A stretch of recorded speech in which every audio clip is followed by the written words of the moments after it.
Hi, എല്ലാവർക്കും നമസ്കാരം. ഇന്ന് ഞാനൊരു കുക്കുംബർ തമ്പുളിയായിട്ടാണ് വന്നിരുന്നത്. വളരെ പെട്ടെന്ന് തന്നെ നമുക്ക് റെഡിയാക്കാൻ പറ്റും. അതിന് ഞാൻ ഒരു കുക്കുംബർ എടുത്തിട്ടുണ്ട്.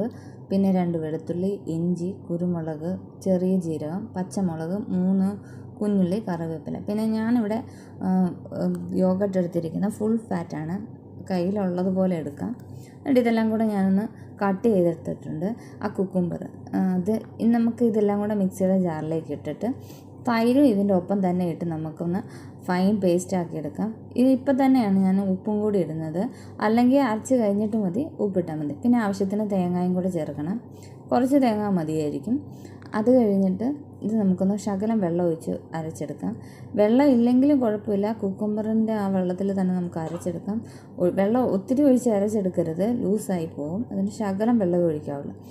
നന്നായി അരച്ച് ഫൈൻ പേസ്റ്റ് ആക്കിയെടുത്തത് ഇതുപോലെ ആയിക്കഴിഞ്ഞ് കഴിഞ്ഞാൽ നമ്മുടെ കറി ഓൾമോസ്റ്റ് റെഡി ആക്കി ഇട്ടിട്ടുണ്ട്. നമുക്കൊരു പാത്രത്തിലേക്ക് ഇത് മാറ്റിയെടുക്കാം. അത് കഴിഞ്ഞ് നമുക്കിത് കടുക് താളിക്കണം. ഇതിന് വേണ്ടുന്ന താളിപ്പ് ഒരു പാനിൽ നമുക്ക് കുറച്ച് എണ്ണ ഒഴിച്ച് അതിലേക്ക് കടുകിട്ട് കുഞ്ഞുള്ളിയും കറിവേപ്പിലയും ഒരു വറ്റൽമുളകും കൂടി ഇട്ട് അത് റെഡിയായി കഴിഞ്ഞ് നമുക്ക് ഈ തമ്പുളി റെഡിയാക്കി വെച്ചിരിക്കുന്നതിലേക്ക് ഒഴിക്കുക. നമ്മുടെ കറി ഈസി ആയിട്ട് ടേസ്റ്റി ആയിട്ട് പെട്ടെന്ന് 5 മിനിറ്റ് പോലും വേണ്ട റെഡിയാക്കാൻ പറ്റും. ഈ കറി വളരെ സ്വാദിഷ്ടമാണ്. നമുക്ക് ചോറിനൊപ്പം വേറെ ഒരു കറിയും വേണ്ട, ഇത് മാത്രം കൂട്ടി കഴിക്കാം. അതുപോലെ തന്നെ ബിരിയാണിക്ക് സൈഡ് ഡിഷായിട്ടും ഇത് ഉപയോഗിക്കാം, നല്ലതാണ്.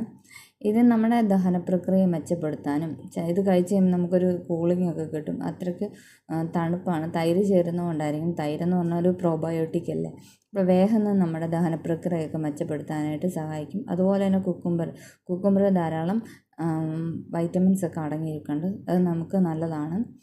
പിന്നെ ഇത് പെട്ടെന്ന് 5 മിനിറ്റ് കൊണ്ട് ഒരു കറി വെക്കണമെന്ന് വിചാരിച്ചാൽ തന്നെ നമുക്ക് ഉണ്ടാക്കിയെടുക്കാൻ പറ്റിയൊരു അടിപൊളി ടേസ്റ്റി ആയിട്ടുള്ളൊരു കറിയാണ്. പുളിയൊക്കെ ചേർന്ന് നല്ല സ്വാദാണ് ഈ കറിക്ക്. എന്തായാലും ഇനി ഇതുപോലെ ഉണ്ടാക്കി നോക്കണം. ചോറിന് വേറെ ഒരു കറിയും വേണ്ട, ഈ ഒരു കറി മാത്രം മതി. ബിരിയാണിക്കും നല്ലതാണ് ഈ കറി. അപ്പം ഇനി ഇതുപോലെയൊക്കെ ഉണ്ടാക്കി കഴിച്ച് എല്ലാവരും ഹാപ്പി ആയിട്ടിരിക്കണം. അതിനോടൊപ്പം തന്നെ നന്നായി എക്സസൈസൊക്കെ ചെയ്ത് ഫുഡൊക്കെ കഴിച്ച് അതിലുപരി നന്നായിട്ട് ഉറങ്ങി എല്ലാവരും ഹാപ്പി ആയിട്ടിരിക്കണം. ഈ വീഡിയോ ഇഷ്ടമായെങ്കിൽ ഒന്ന് ലൈക്ക് ചെയ്യണം, അതിനോടൊപ്പം ഒന്ന് സബ്സ്ക്രൈബ് ചെയ്ത് വേണം. അപ്പോൾ ഇത്രയേ ഉള്ളൂ ഇന്നത്തെ